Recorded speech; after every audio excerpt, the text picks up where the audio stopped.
Max, I think I left the back door open or something. I hear. I might have to pause the podcast. I might have to be right back. What is that? It's actually Oh, it's just a no. goose. It's just a Freaking goose. gooses. Those damn gooses. Gotta get my shotgun out. It's hunting season. So we got Hungry. to. Yeah, been hungry on this podcast the last couple Uh, of weeks. I have Damn, been. I have not been. not enough beef in your diet, huh? Ooh, I had that roast beef, everybody, real quick. I brought up that I was gonna make a nice roast beef for that Sunday night football game, and you better believe I did. And oh my goodness, the drool that was coming not only down my mouth, but my wife's mouth and my dog's mouth as she was hopping up and down because she wanted some of that beef. Your Luna wanted some of dog's that beef. Arr, she was growling at me. growling. She was, Oh, she was honestly growling. She knows that wow. dogs have good sense of smell, and her Better than sense of us. smell. Oh, Better than us. definitely. I'm telling you right now, there was something that transformed her into a beast. Okay, it's like she killed that beef roast that I made, and that she wanted a piece of it. She's like, "Hey, I did all the work. I should be getting a bite of that." Only fair. Only fair. Okay. But Max, we got to talk about our gooses here. Our goose section for where we make fun of a couple guys in our league for getting negative points or a zero in their lineup. Right off the bat, we had two defensives last week. Pretty solid defenses. The 49ers defense and the Lions defense. Okay. They both got beat. Wow. 49ers gave Nick Smith negative 3 points. They're now the 13th ranked defense. And the Lions gave Zach negative 7 points. The Ooh. Lions are now 16th ranked defense. Max, what do you think about those two defensive gooses?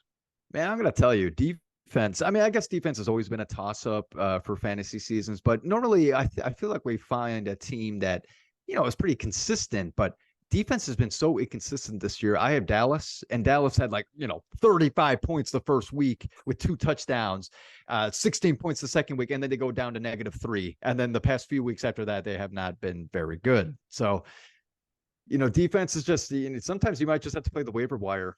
I'm telling you, you got to go by matchups. That was Nick Smith's first goose on the year, which was he was the last member of our league to enter the goose talk. Okay, he was the last one. Now everybody has Well, at least one goose. well, everyone has And a goose. Zach, huh? Everyone needs a goose. Everybody needs a I goose. had a goose. You had a goose, Max. I Let's remember bring that it one. up here in week 3, the Dolphins. And then with that, Dolphins. I didn't have Dolphins defense. I never picked up Dolphins defense. I we'll, never picked up that Dolphins defense. we'll That have was to not look my it up. team. We'll have to Yeah. look it up. Well, we'll We'll go look back it to up. week 3. I never pick up Dolphins defense. Telling you right now, I don't have Might- any gooses. Hey, might be an error here.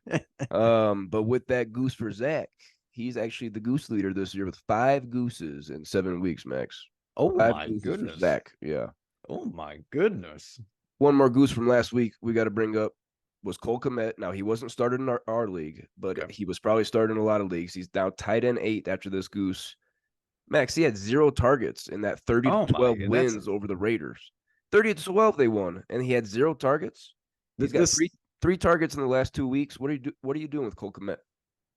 that is definitely a guy that I mean, tight ends are so hard to come by, and this guy's was ranked top 5. You're starting him.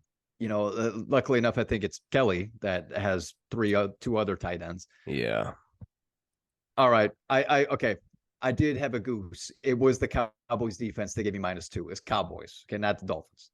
Okay, so I do have a goose. Yeah, I Cowboys defense. was actually looking it up myself. What week was that? Oh yeah, Week week 3. 3. It was week 3. You had that Okay. right. Yeah. Okay. Good. Yeah, Dolphins like you said, defenses are goosing people. And the last goose that we have to talk about here, and it's been a kind of a reoccurring theme in this section where he goosed in our league, but he's probably didn't goose in a lot of other people's leagues. But DK Metcalf was Oh, started in our league by Taylor Wilson.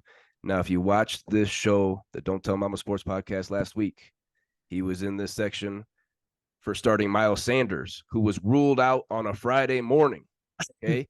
Now, back-to-back weeks, Wilson has started a guy that has not played. DK Metcalf has been dealing with a ribs injury since week 2. yeah. That didn't really hold him out. It was the hip issue that he sustained last week that held him out of this one. He's wide receiver. He is banged up. Wide receiver 23 on a points per game basis. He had the bye and he missed one. We got another quote here from Wilson. Okay, we got a quote from him last week. We got another quote from him on this goose.